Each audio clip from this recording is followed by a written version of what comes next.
ఈ ప్రపంచంలో నాకోసం ఎవరైనా ప్రాణాలు ఇచ్చేవాళ్లు ఉన్నారా అంటే అది మేక కోడి చేప మాత్రమే. హోలీ రోజు మరీ ఎక్కువగా రంగులు కూడా పూసుకోకండి, ఎందుకంటే మళ్ళీ ఇంటికి వెళ్ళాలి అంటే ఆధార్ కార్డు చూపియలిసి వస్తుంది కాబట్టి.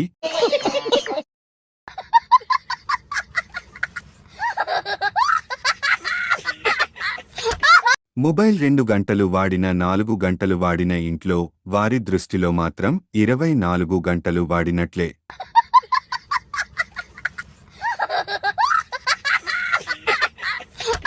భారతదేశంలో ప్రాణాలు పోయిన హెల్మెట్ ధరించరు, కానీ ఫోన్ కవర్ మరియు స్క్రీన్ గార్డ్ మాత్రం ఖచ్చితంగా వేయిస్తారు. తల పగిలినా సరే మొబైల్కి ఒక్క గీత కూడా పదనివ్వరు.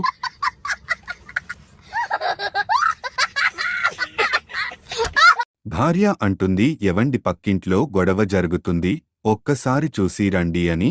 అప్పుడు భర్త అంటాడు, వాళ్ళ ఆయన లేనప్పుడు వెళ్ళినందుకే ఈ గొడవ అని. నేను ఒక పెళ్లికి వెళ్ళినప్పుడు ఒక ఆయన ఇలా అన్నాడు, తరువాత నీదేరా అని. కొన్ని రోజుల తరువాత మా బంధువులు ఎవరో చనిపోయారు. అప్పుడు అదే అంకుల్కి నేను తరువాత మీదే అని చెప్పాను. అమ్మాయి చింటూని ఏం చేస్తున్నావ్ అని అడిగింది.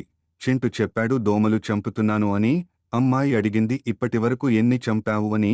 చింటూ చెప్పాడు, 5 చంపాను, 3 ఫిమేల్ 2 మేల్ అని. అమ్మాయి అడిగింది, అలా ఎలా తెలుస్తుంది మేల్ ఏదో ఫీమేల్ ఏదో అని. అప్పుడు చింటూ చెప్పాడు, 3 అద్దం పైన వాలై మరి 2 మందు పైన వాలాయి అని.